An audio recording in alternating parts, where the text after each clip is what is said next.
Hey everyone, welcome back to the channel. My name is Zach. Here we talk about overlanding and tech. Today we're going to be talking about how to detail your vehicle after you've been out on the trail. And I'm hoping to kind of give you an option where you can clean the vehicle at home in an affordable way, because taking your vehicle to car washes every time it gets dirty, if you're going every other weekend or every weekend, that can get pretty spendy. And so I think this is going to be a pretty sweet option, and not to mention some of this equipment you could use for other things.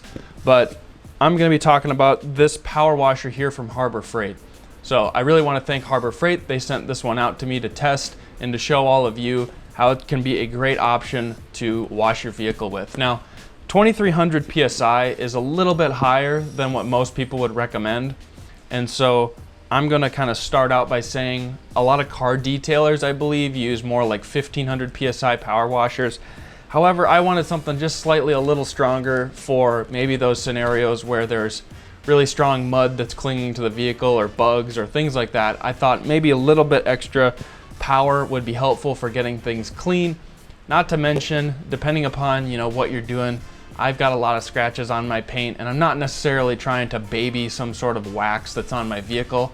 I just want to keep it clean and I want to treat the paint right. So I was feeling like a little bit extra PSI was not going to be the biggest deal. Not to mention, this is a brushless motor, which is really great because there's basically two different types of motors. There's the universal motors, and then there's motors called induction motors. And a lot of times those are referred to as brushless motors. And they're much more powerful and they typically last longer. And so in a higher quality product, you hope to see a brushless motor. And this one has a brushless motor. But some of the more cheaper, affordable options out there might only have a universal motor. So make sure to check that out, because that can sometimes be the difference between having to buy two power washers versus one within the same time duration. So with that being said, I don't know how long I should be sitting on this box. Let's crack it open and let's see everything that's included when you get this power washer. So we've got the box open here. Comes with a variety of cables. This right here is an air hose. This right here is the electric cable for it. So it is electric, it is not gas.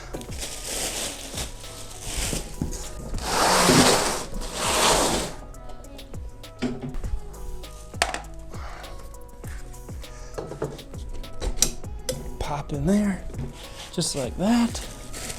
This, I presume we can hang on the side here like this.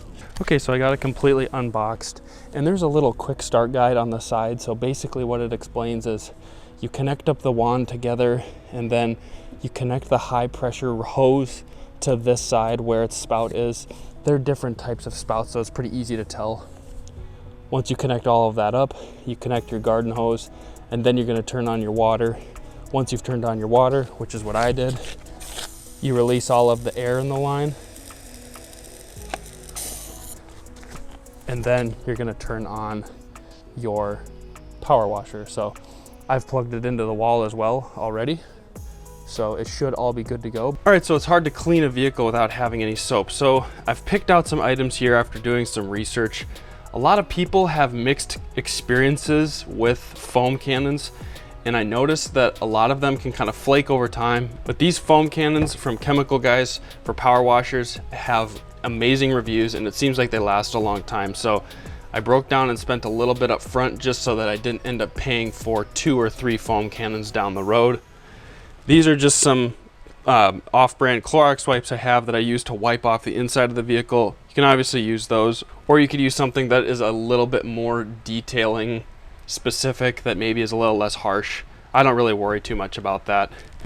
We're going to be using this Snow Foam Auto Wash in the honeydew smell or scent from Chemical Guys. This is supposed to be extra sudsy, and so apparently, according to them, having more suds is important for breaking down more grime on your paint. So assuming you're off-roading your vehicle and it gets really dusty and dirty that's clinging to your paint or your wax coat, whatever it may be, this is going to help to create a lot of bubbles and suds that will stick to the vehicle and really help to work on breaking that down before you're going to wipe and spray that stuff off. So this is awesome. You can buy it in bigger quantities as well, but this is really handy because it's got a little spigot, and this little spigot here is great for spraying into the foam cannon head. So that's why I got a small one just to start out with. We've got 3 different towels here, sort of. So this is a wash mitt, like most people have probably seen before. You basically just, it's really soft, it's microfiber. You put your hand through here and you use it to wipe on your car. So that's what this is. And then we've got this super soft microfiber drying towel. I got this to basically dry the bigger panels of the vehicle because I want to make sure that they're going to dry nicely without any watermarks. And then I got these towels here. These are just some cheaper ones from Amazon. And I got these so that I wouldn't scratch up paint around a lot of the metal components. So like using that is harder to dry off the roof because you've got roof rack bars and things of that nature. So I figured I'd get something that would be still easy on the paint, but less expensive, but also absorbent, so that I could use on basically all the armor and things of that nature where it's not a very large paint surface. So hopefully this works out well. I think this was kind of a nice balance because then you don't have to buy multiple towels that are these large, really absorbent, soft towels, because they're on the more expensive side and these are pretty affordable. So I'll link this all down below, and then yeah, let's start washing the vehicle. So I've got the foam cannon filled with soap already, but you're gonna fill this with 950 milliliters of water and then 50 milliliters of soap. And again, that's why I really like this one, because it's got this little nozzle that's easy to spray into your soap container. We've got our hand mitt. We've got a clean bucket of water and a soapy bucket of water. We use the soapy with this one, and then the clean is just to clean up everything. And then this is going to be our secret sauce at the end of washing everything. So once we've rinsed everything off after washing it, we're going to spray this stuff on while the vehicle is still wet. It only takes a couple of sprays per panel, and it should take, you know, roughly 50 milliliters or so of this over the course of the whole car. This is a 500 milliliter bottle, so it should last for quite a while. And this is supposed to give sort of a ceramic coating type shine that should last a couple months. So we're gonna try this after we've rinsed the vehicle from washing it. So let's go ahead and try out the power washer, since everything should be set up here. And we're gonna rinse the vehicle down, and then we'll attach the foam cannon so that we can do some soap.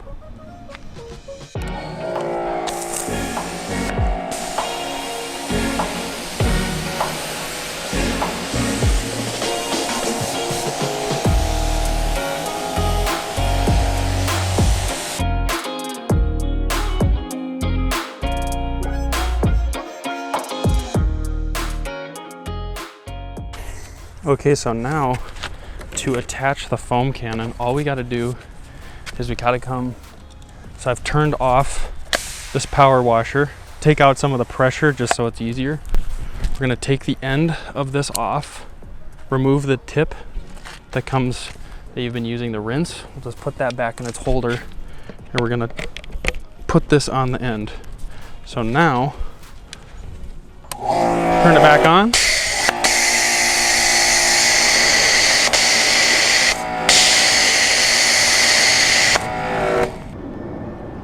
You can control how much soap you want. So at the tip here, less soap, and right is more soap. And then just roll the bottle around a little bit to mix in the soap. You can't move it too much, or else you're going to create a ton of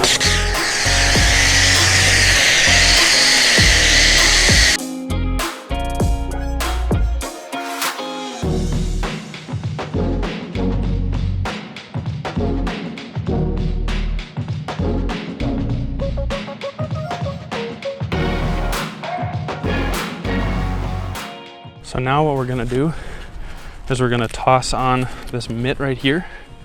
We're gonna get it nice and full of soapy water.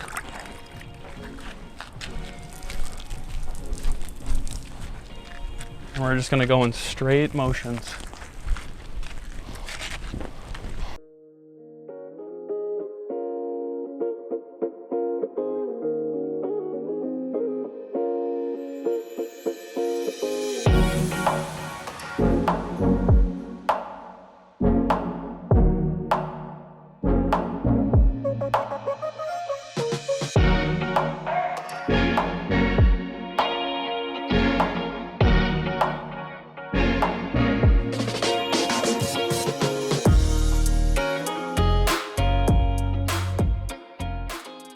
Okay, so it just says it's important that if you're not going to be spraying water, that you turn off the electric motor if you aren't going to be spraying for a minute.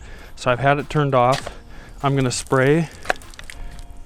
I need to add a nozzle. I'm going to spray just to get any sort of air in the line out of there. And then I'm going to turn it on.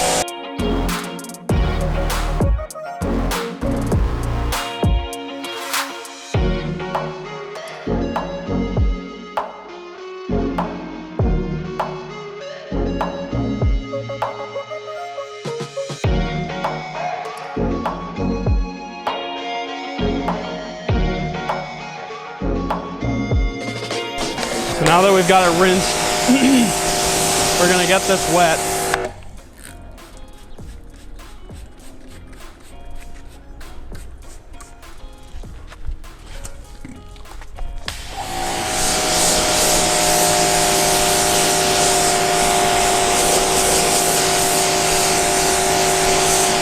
See how the water beads on it so quickly already? Now we're just gonna go from panel to panel and do that. I even think I put a little too much on there.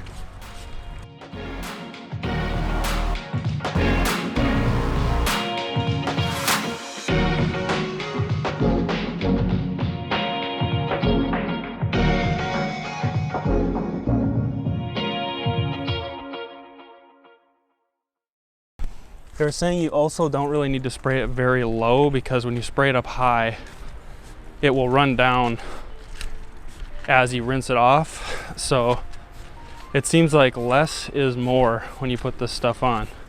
So just trying to do this the best I can, because this is my first time using it.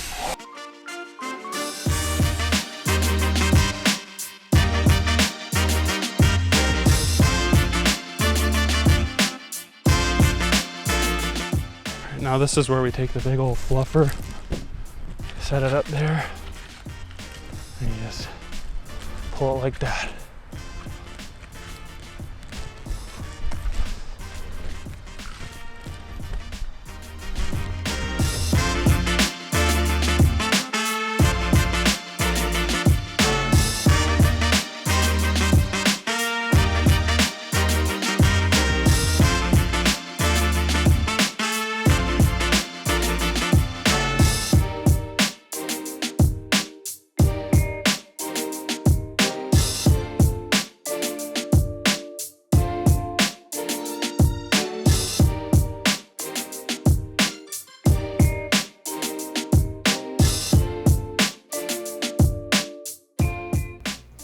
If you made it to the end of the video, thank you so much for watching. I think this really turned out awesome. I liked that additional spray I used at the end. It made the car look a little glossier and looked like a little more of a new car paint job. Now, my 4Runner sits outside a fair amount. It's seen a lot of trail and it has a fair amount of scratches. And honestly, the paint's, you know, it's getting up there because it's been on the road for over 130, 140,000 miles and, you know, roughly 6 years. So this really helped to make the car look a little bit newer, and I think it turned out great. So let me know down in the comment section what you all think. But until next time, thank you so much for watching. Subscribe if you want to see more content like this, and give the video a like so that everyone knows that people enjoy this content. So thank you so much for watching, and I'll catch you guys in the next one.